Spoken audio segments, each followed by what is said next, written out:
పహల్గామ్ ఉగ్రదాడికి కేంద్ర వైఫల్యమే కారణమన్నారు కాంగ్రెస్ ఎంపీ ప్రియాంక గాంధీ. లోక్సభలో ఆపరేషన్ సింధూర్ పై చర్చలో ఆమె మాట్లాడారు. ఇంటెలిజెన్స్ వైఫల్యంతోనే ఉగ్రదాడి జరిగిందని చెప్పారు. పహల్గామ్ దాడికి ఎవరు బాధ్యత తీసుకుంటారని ప్రశ్నించారు.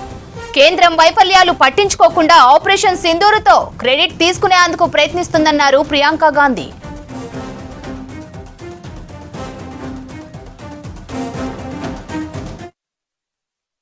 मैं उन सैनिकों, उन जवानों, उन अफसरों को नमन करना चाहती हूँ जो हमारे देश के रेगिस्तानों में, हमारे देश के घने जंगलों में, बर्फीले पहाड़ियों पे हमारी देश की रक्षा करते हैं, जो हर पल देश के लिए अपनी जान देने के लिए तैयार रहते हैं।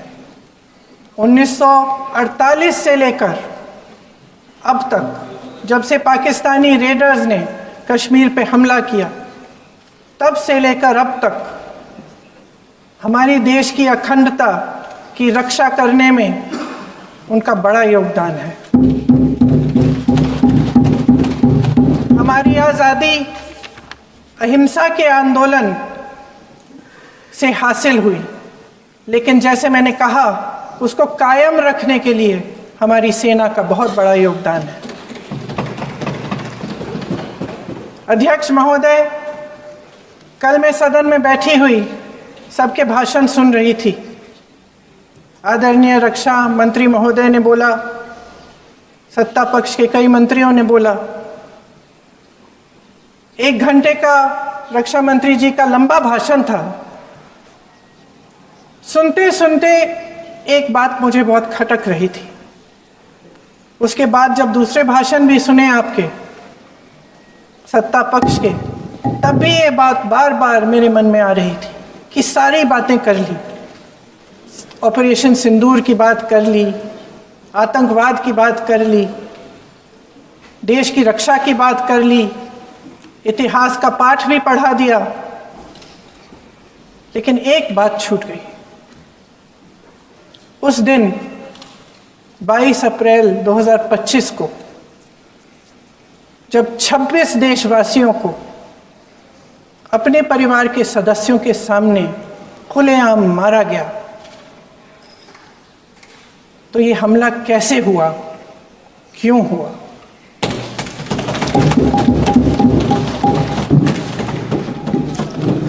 अध्यक्ष महोदय, ये लोग बैसारन वैली में, पहलगाम के पास कश्मीर में क्या कर रहे थे? आजकल पब्लिसिटी का दौर है, प्रचार का ज़माना है।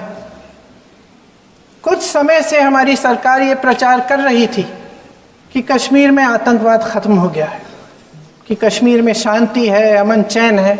प्रधानमंत्री जी ने खूब भाषण दिए, देशवासियों को कहा कि चलिए कश्मीर चलिए, सैर करिए।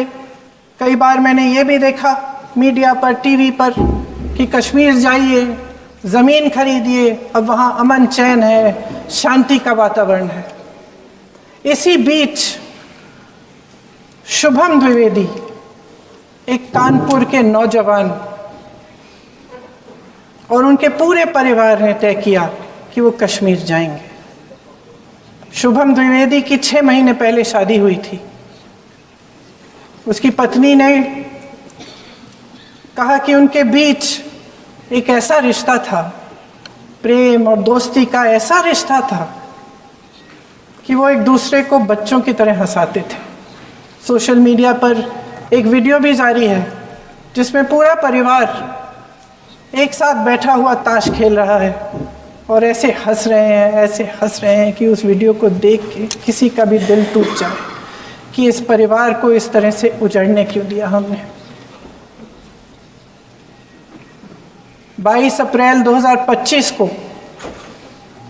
बैसारन वैली में मौसम का मिजाज अच्छा था। जैसे हर रोज़ लगातार 1000 से 1500 लोग वहाँ पहुँचते थे, उसी तरह से उस दिन भी तमाम पर्यटक वहाँ पहुँचे। वहाँ का रास्ता आसान नहीं है अध्यक्ष महोदय जी, जंगल से जाना पड़ता है, पहाड़ों के बीच जाना पड़ता है, घोड़े से जाना पड़ता है। ये परिवार वहाँ पहुँचे, मौसम सुहाना था, उनके बच्चे ट्रैम्पोलिन पे खेल रहे थे, कोई जिपलाइन कर रहा था, कोई चाय पी रहा था, तो कोई कश्मीर की सुंदर वादियों की ठंडी हवा का मज़ा ले रहा था। शुभम अपनी पत्नी के साथ एक स्टॉल पे खड़े थे। तभी अचानक 4 आतंकवादी जंगल में से निकलते हैं और शुभम को वहीं अपनी पत्नी के सामने मार डालते हैं। उसके बाद वे वहाँ से पूरे वैली में 1 घंटे के लिए लोगों को चुन चुन कर मारते हैं। किसी के पति को अपनी पत्नी के आंखों के सामने, किसी के पिता को अपने बेटे के सामने, चुन चुन कर 26 लोगों को मार डालते हैं। शुभम की पत्नी घबराकर वहां से भागने की कोशिश करती है, अपनी जान बचाने के लिए जंगल की तरफ दौड़ती है। वहां पता चलता है कि तमाम लोग जंगल की तरफ दौड़े हैं और अपनी जान बचाने की कोशिश कर रहे हैं। कोई अपने बेटे का हाथ पकड़ के पहाड़ों पर घसीटता हुआ जा रहा है, कोई कश्मीरी घोड़े वालों और गाइडों की मदद लेते हुए चले जा रहा है। कोई रास्ता नहीं है, कोई तरीका नहीं है, लेकिन किसी न किसी तरह से शुभम की पत्नी के शब्दों में किसी ऐसी शक्ति ने हमको बचा कर रखा कि हमें किसी न किसी तरह से हम अकेले नीचे पहुंचे। और मैं उनके लफ्ज पढ़ना चाहती हूं, क्योंकि उन्होंने कहा कि इस पूरे समय जब 1 घंटे के लिए चुन चुन कर भारतीय नागरिकों को मारा जा रहा था, इस पूरे समय उसे एक सुरक्षाकर्मी नहीं दिखा, एक सैनिक नहीं दिखा।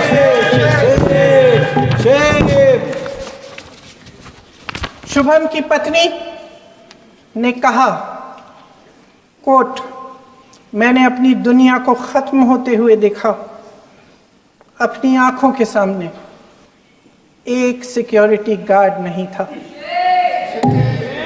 मैं ये कह सकती हूं कि देश ने, सरकार ने हमें वहां पे अनाथ छोड़ दिया था। सिक्योरिटी क्यों नहीं थी वहां पे एक सैनिक क्यों नहीं दिखा?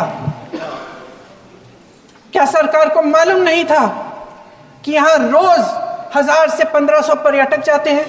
क्या सरकार को मालूम नहीं था कि यहाँ के पहुंचने के लिए जंगल के रास्ते से जाना पड़ता है? अगर कुछ हो जाएगा तो लोग वहां से निकल नहीं पाएंगे।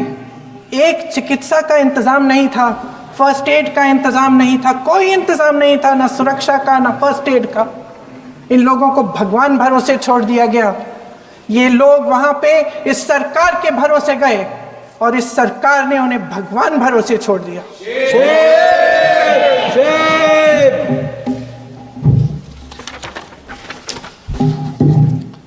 मैं पूछना चाहती हूं, ये किसकी जिम्मेदारी थी? इस देश के नागरिकों की सुरक्षा की जिम्मेदारी किसकी है? क्या इस देश के प्रधानमंत्री की नहीं है? क्या इस देश के गृह मंत्री की नहीं है? क्या इस देश के रक्षा मंत्री की नहीं है? क्या एनएसए की नहीं है? अध्यक्ष महोदय, पहलगाम हमले से सिर्फ 2 हफ्ते पहले हमारे गृह मंत्री महोदय जी कश्मीर गए थे। किस लिए गए थे? जो सुरक्षा की व्यवस्था है इसको देखने के लिए गए थे, इसको रिव्यू करने के लिए गए थे। और उन्होंने वहां कहा कि आतंकवाद पर विजय प्राप्त हुई है। ये 2 हफ्ते पहले है। 3 महीने बाद JNK के गवर्नर साहब एक आम इंटरव्यू में ऐसे ही चलते चलते कह देते हैं कि हाँ, बहुत लापरवाही हुई और इसके लिए मैं जिम्मेदारी लेता हूँ। ऐसे ही चलते चलते, और वो बात होती है, ख़त्म भी वहाँ होती है और वहीं ख़त्म हो जाती है। उनसे जिम्मेदारी ली भी नहीं जाती, कोई सवाल नहीं उठाता, कोई जवाब नहीं देता। अध्यक्ष महोदय, उस हमले की जिम्मेदारी एक आतंकवादी गुट जिसका नाम TRF है थोड़े दिनों बाद लेती है। कौन है ये TRF? 2019 में ये गुट बना। 2020 में इसने कश्मीर में आतंकवाद का काम शुरू कर दिया और 2020 अप्रैल 2020 से लेकर 22 अप्रैल 2025 तक इन्होंने 25 आतंकवादी हमले किए। गृह मंत्री महोदय ने जब यूपीए सरकार के समय के आतंकवादी हमले गिने तो लगभग 25 गिनवाए थे अभी अपने भाषण में। इस गुट ने कश्मीर में 25 हमले 2020 और 2025 के अंदर एक पूरी लिस्ट है इन हमलों की। मेरे पास इतना समय नहीं है इसलिए मैं एक एक को नहीं पढ़ना चाहती, लेकिन मैं इतना कहूंगी कि इनमें रियासी का हमला भी था 2024 का, जिसमें 9 लोग मारे गए और 41 लोग घायल हुए। कुल मिलाकर 2020 से लेकर 22 अप्रैल 2025 तक TRF ने 41 सेना और सुरक्षा कर्मियों की हत्या की, 27 सिविलियन की हत्या की और 54 लोगों को घायल किया। भारत सरकार ने TRF को आतंकवादी संगठन का दर्जा कब दिया? 2020 में दिया, 2021 में दिया, 2022 में दिया, 2023 में दिया। 3 साल बाद, 3 सालों के लिए ये आतंकवादी गतिविधियां कर रहे हैं और आप इनको आतंकवादी संगठन तब कहते हैं 2023 में। इसकी क्या वजह थी? ये सब सरकार के संज्ञान में था और आप मुझे बताना चाहते हैं, सत्ता पक्ष के नेता बताना चाहते हैं कि ये सब आपके संज्ञान में था, लेकिन कोई भी एक ऐसी एजेंसी नहीं है हमारी सरकार की जिसको पता चला कि ऐसा हमला, ऐसा भयानक हमला होने जा रहा है हमारे देश में, कि पाकिस्तान में बैठे हुए इस हमले की योजना बन रही है कि हम भारत जाके हैवानियत करेंगे, 26 लोगों को मार डालेंगे और हमें पता ही नहीं है। क्या ये हमारी एजेंसियों की विफलता है कि नहीं है? ये बहुत बड़ी विफलता है, एक बहुत बड़ी विफलता है। जानते थे कि ये गुट है, जानते थे कि 5 सालों से ये आतंकवादी हमले कर रहा है, अध्यापकों को मारा, आर्मी के बड़े बड़े अफसरों को मारा, आम जनता को मार डाला, पुलिस वालों को मार डाला, और आप इन पे निगरानी नहीं रख रहे थे। और ये जो एजेंसियां हैं इनकी जिम्मेदारी कौन लेगा? क्या IB चीफ ने अपना इस्तीफा दिया? क्या किसी ने इस्तीफा दिया? गृह मंत्री जी के कार्य क्षेत्र में आता है इंटेलिजेंस ब्यूरो। क्या गृह मंत्री जी ने इस्तीफा दिया? इस्तीफा छोड़िए, जिम्मेदारी ली।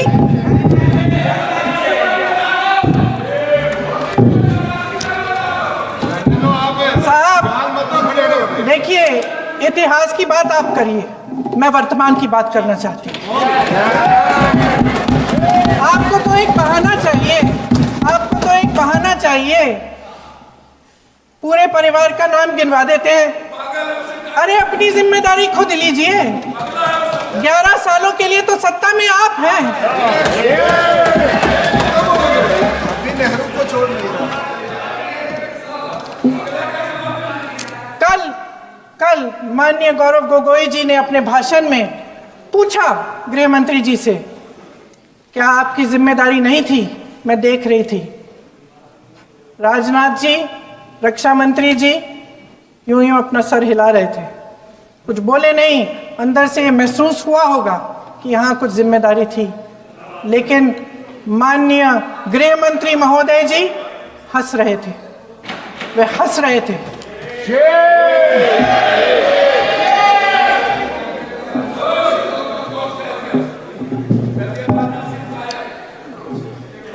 अध्यक्ष महोदय, कल सत्ता पक्ष और आज भी सत्ता पक्ष के नेताओं ने 2008 के मुंबई के हमलों का जिक्र किया, बार बार कहा कि मनमोहन सिंह जी की सरकार ने कुछ नहीं किया।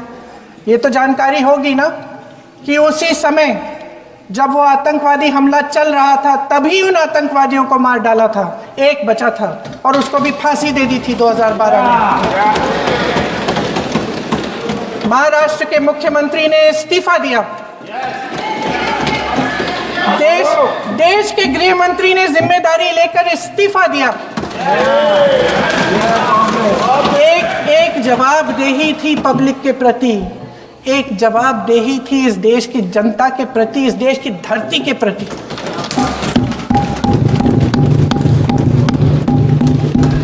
राजनाथ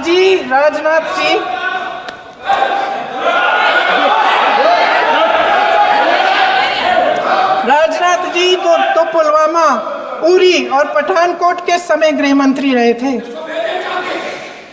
आज वे रक्षा मंत्री हैं और हमारे गृह मंत्री महोदय श्री अमित शाह जी के नाक के नीचे पूरा मणिपुर जल गया, दिल्ली में दंगे हुए, पहलगाम में हमला हुआ और आज भी वे उसी पद पर बैठे हैं। क्यों? अध्यक्ष महोदय, बमबारी से अखबारों के हेडलाइन बनते हैं, मगर कहानी सुरक्षा में की चूक में भी है। आज देश खोखले भाषण नहीं सुनना चाहता, देश जवाब चाहता है, तसल्ली चाहता है कि सच उससे छिपाया नहीं जाएगा। देश जानना चाहता है कि उस दिन अप्रैल 22, 2025 को क्या हुआ और क्यों हुआ।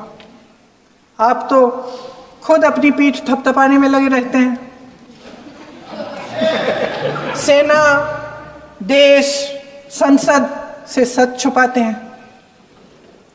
ऑपरेशन सिंदूर जब शुरू हुआ, हम सब ने समर्थन किया, सब एकजुट होकर खड़े हो गए इस देश के लिए। दोबारा होगा, दोबारा खड़े हो जाएंगे। अगर हमारे देश पे हमला होता है तो यहाँ इस सदन में किसी भी पार्टी का हो, कोई भी हो, सब आपका समर्थन करेंगे।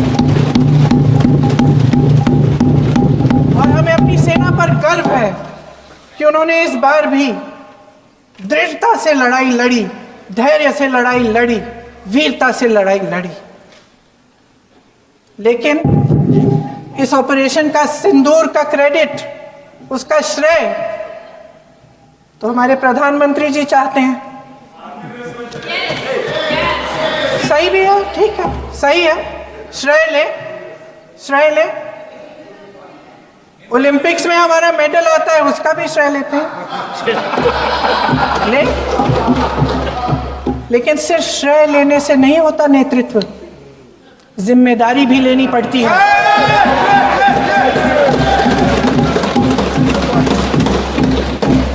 देश के इतिहास में ये पहली बार हुआ,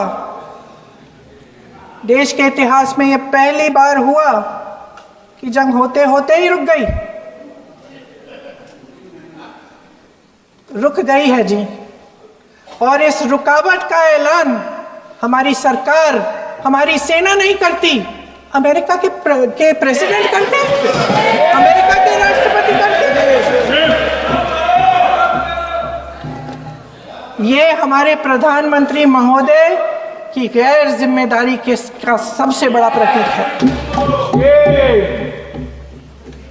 आज गृह मंत्री जी ने इस बात पर उल्लेख किया, उन्होंने कहा, उनके शब्दों में उन्होंने कहा कि पाकिस्तान के पास शरण में आने के बजाय कोई चारा ही नहीं था। आपने शरण दिया क्यों? वो आते हैं आपके देश के अंदर, लोगों को मार डालते हैं और आप उनको शरण दे रहे हैं। क्यों दिया शरण? इसका जवाब क्यों नहीं दिया है एक भी भाषण में? जैसे ये बात उठी, शरण की बात की, हमारे गृह मंत्री जी ने इतिहास में चले गए। नेहरू ने क्या किया, इंदिरा गांधी ने क्या किया, यहां तक कि मेरी मां के आंसुओं तक चले गए। लेकिन इस सवाल का जवाब नहीं दिया कि ये सीज फायर हुआ क्यों, ये जंग रुका क्यों, और तब क्यों रुका जब दुश्मन के पास कोई चारा नहीं था हमारे श्रेय में आने के बजाय। क्यों रुका ये जंग? इसका जवाब नहीं दिया। धन्यवाद। आप देंगे?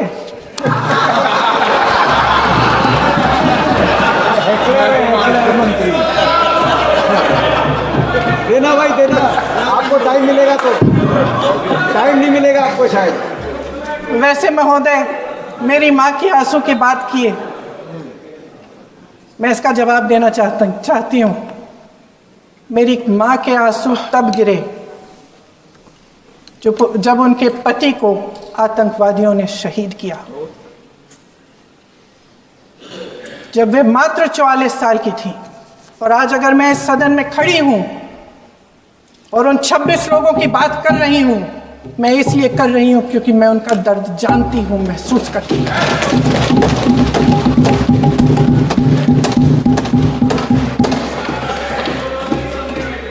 अध्यक्ष महोदय, मैंने कहा कि देश का नेतृत्व सिर्फ उपलब्धियों का श्रेय लेने से मजबूत नहीं होता। सफलता और विफलता दोनों की जिम्मेदारी लेने से बुलंद होता है। ये सोने का ताज नहीं है, कांटों का ताज है।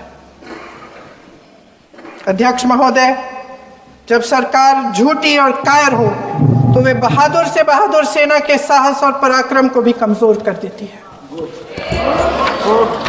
देश को प्रतिशोध के साथ साथ सबके प्राणों की रक्षा का प्रण चाहिए। सेना की शक्ति के साथ सरकार की सच्चाई भी चाहिए। महान देशभक्त शहीद इंदिरा गांधी जी, जिन्होंने सफल कूटनीति के बल पर अमेरिका के राष्ट्रपति निक्सन का मुकाबला करके पाकिस्तान का विभाजन करवाया, बांग्लादेश बनाया, 1 लाख पाकिस्तानी सैनिकों को आत्मसमर्पण करने पर मजबूर किया, उन्होंने कभी इसका श्रेय लेने की कोशिश नहीं की। ऑपरेशन सिंदूर का मकसद अगर पाकिस्तान को सबक सिखाना था तो शायद ये मकसद अभी अधूरा है, क्योंकि हमारी कूटनीति विफल रही है।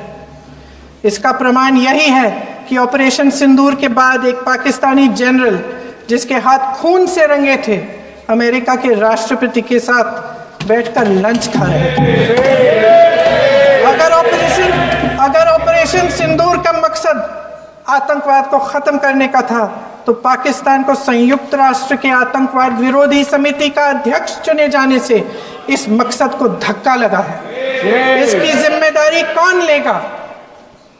क्या हमारे प्रधानमंत्री लेंगे? क्या उनमें ये हिम्मत है? नहीं है। अगर इस ऑपरेशन के दौरान हमारे जहाजों का नुकसान नहीं हुआ तो सदन में इसे साफ साफ कहने से क्या डर है? क्यों नहीं कहा है? कल भी रक्षा मंत्री जी ने कहा कि हमारे इंफ्रास्ट्रक्चर का नुकसान नहीं हुआ, तो जहाजों के बारे में भी बता दें, साफ साफ बता दें, क्या हर्ज है? सच्चाई तो है। सवालों से बचने के लिए ये सरकार हमेशा प्रयास करती है। इसकी राजनीतिक कायरता बेमिसाल है। देशवासियों के प्रति जवाबदेही का एहसास ही नहीं है। सच्चाई ये है कि इनके दिल में जनता के लिए कोई जगह नहीं है। सब राजनीति है, सब प्रचार है, सब पब्लिसिटी है। देश की जनता के लिए आपके हृदय में कुछ नहीं रहा। बहुत समय हो गया है आप इस प्रचार में ही लिप्त हैं, जनता को देख नहीं पा रहे हैं। जी मानिए। जो पहलगाम में हुआ, खत्म करती हूँ, जो पहलगाम में हुआ उससे हर एक देशवासी के दिल पे चोट पहुंची है। हिमांशी नारवाल की गुहार ने हम सबको शर्मिंदा किया है। इसीलिए मैं आज यहाँ खड़े हुए एक आखिरी बात करना चाहती हूँ।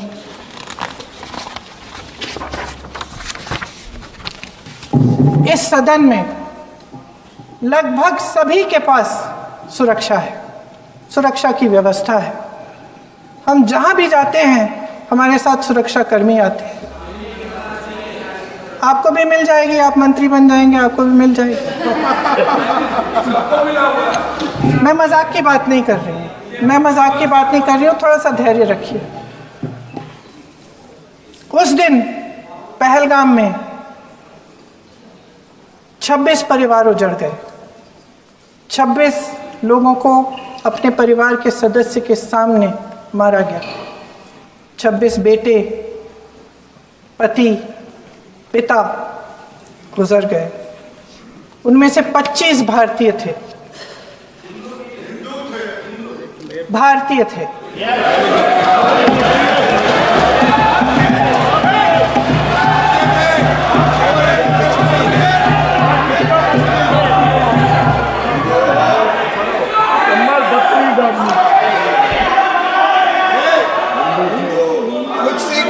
जितने भी लोग बैसारन वैली में थे और जो 25 भारतीय मारे गए, उनके लिए कोई सुरक्षा नहीं थी। कोई सुरक्षा नहीं थी।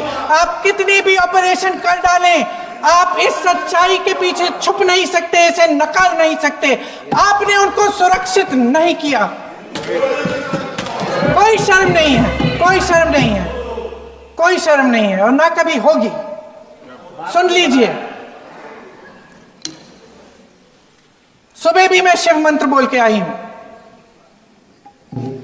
इनको क्या पता शिव मंत्र क्या है? शिव मंत्र इनका खत्म कर लूं अपना भाषण। शिव मंत्र मैं एक बार उन 25 भारतीयों के चुप रही।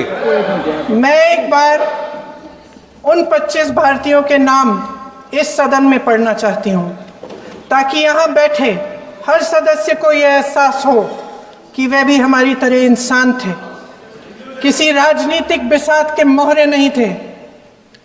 वे भी इस देश के बेटे थे, वे भी इस देश के शहीद हैं। उनके परिजनों के प्रति हम सब की जवाबदेही बनती है। उन्हें सच्चाई जानने का हक है। समीर गुहा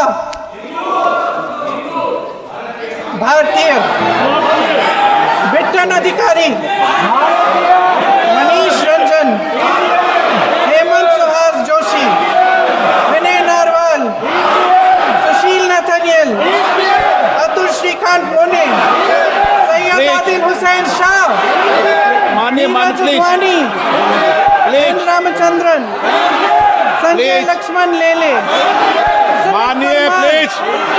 दिनेश अग्रवाल, दिलीप दिल से, प्रशांत कुमार सतपति, JS चंद्रमौली। अब आप बोलिए, अब आराम से। JS चंद्रमौली,